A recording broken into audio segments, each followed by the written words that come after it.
मंच पर विराजमान व्यास जी, मंच पर विराजित सभी विद्वान मंडली, सामने बैठे हुए मेरे परिवार के लोगों, गांव के लोगों, परिवार के लोगों, हमारी बहनें, माताएं, बच्चे, आप सब। मैं यहाँ पर 2 मिनट का आपका समय लूंगा। मैं कोई वक्ता नहीं हूँ, न ज्यादा बोलता हूँ। अज्ञान तिमिरान्धस्य ज्ञानांजन शलाकया तच्चक्षुर्मीलितं येन तस्मै श्री गुरुवे नमः। अज्ञान रूपी अंधकार को अपने ज्ञान रूपी शलाका से अंतःचक्षु को खोल देने वाले आदरणीय व्यास जी, आपके चरणों में 7 बार वंदन, 7 बार वंदन, असंख्य बार वंदन करता हूं। शरद सरवरी के पूर्णेन्दु सदृश अपनी नैसर्गिक आतप की उष्मा से, वात्सल्य की प्रगाढ़ छाया से जो आपने सिंचन किया है, उससे सम्मान का बीज अपने आप अंकुरित हो आया। लोभ, मोह, क्रोध, घृणा, ईर्ष्या, द्वेष, मद, मत्सर सबका सफाया हो गया है। खुशियों की लहर दौड़ पड़ी है और वही खुशियां महाराज आपके गले का हार बन गई हैं। आपको मैं बार बार चरणों में नमन निवेदित कर रहा हूं। आप चंद्रमा की चंद्र किरणों की शीतलता जहां आप में विद्यमान है, वहीं सूर्य की प्रखर तेजस्वता भी आप में समाहित है। अज्ञान रूपी निबिड़ता को नष्ट करने के लिए आप बड़वाग्नि भी समाहित किए हुए हैं। आदरणीय महाराज, आपको यहां मैं पाकर, आप 7 दिनों से जो कथा का आनंद हम लोगों को दे रहे हैं, मुझे तो ऐसा लगता है 7 दिन से जैसे मैं स्वर्ग में आ गया हूं। आप चले जाएंगे तो हमारी क्या दशा होगी। आर्ध संतानतः त्याग काय वाक् चेत शांतमः स्वार्थ बुद्धि परार्थे पर्याप्तम इति सद्गतम्। सदाचार के प्राप्त कराने के कला के मर्मज्ञ आदरणीय व्यास जी, किसी से कुछ भी पाने की इच्छा न रखना, सबके साथ संतानोत्स्नेह करना। अगर किसी का काम बन रहा है तो लगता है जैसे हमारा ही काम बन रहा है, और सबके जिनके हृदय में करुणा का सागर लहराता है, ऐसा लगता है। इसी को सदाचार कहा जाता है। इसी सदाचार के प्राप्त कराने की कला के मर्मज्ञ आदरणीय व्यास जी, आपके चरणों में मैं 7 बार वंदन, 7 बार वंदन, असंख्य बार वंदन करता हूं।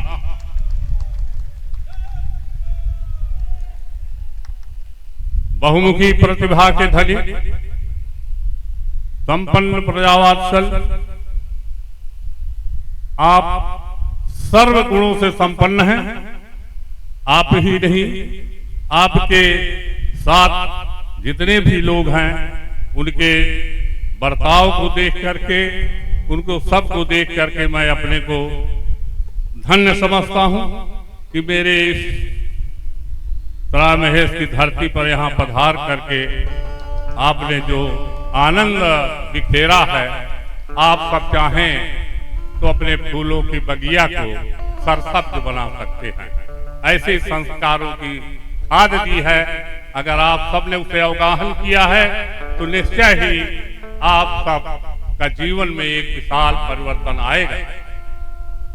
आपने बहुत ही सुंदर ढंग से जो चित्रण किया है 7 दिनों,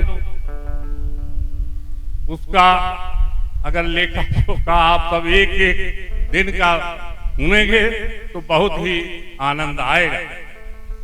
और एक दिन देखिए, एक एक शब्द चुन चुन करके बोलते हैं, और उस एक एक शब्द का बहुत बड़ा अर्थ छिपा रहता है।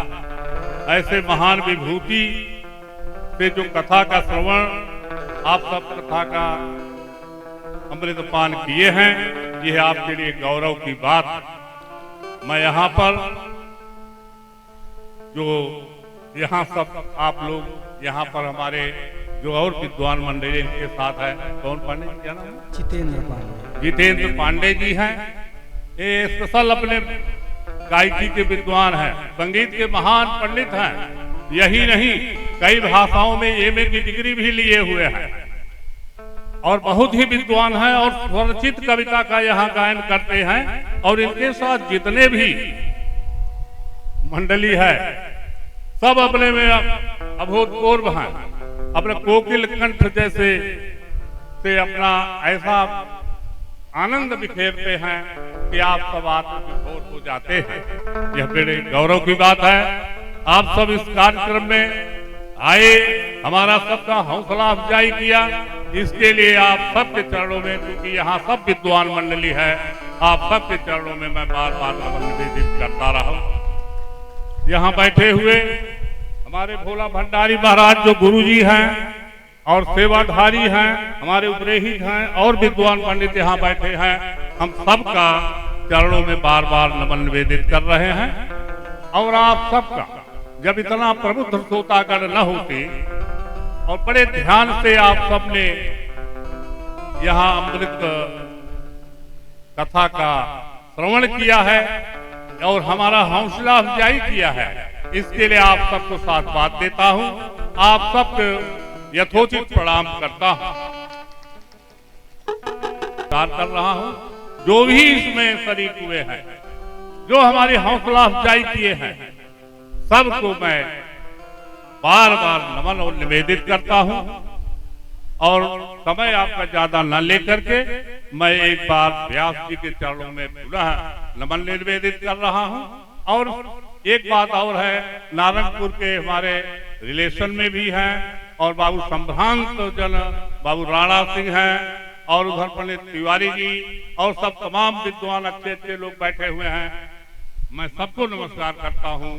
और आप 7 दिनों तक लगातार यहाँ जो गंगा बह रही थी उनका आनंद लिया, उसके लिए और निश्चय ही आपके जीवन में कुछ न कुछ परिवर्तन आएगा, यह तो निश्चित ही है। इसलिए मैं पुनः आप सबको आभार व्यक्त करता हूँ और पुनः गुरुदेव के चरणों में नमन निवेदित करता हूं।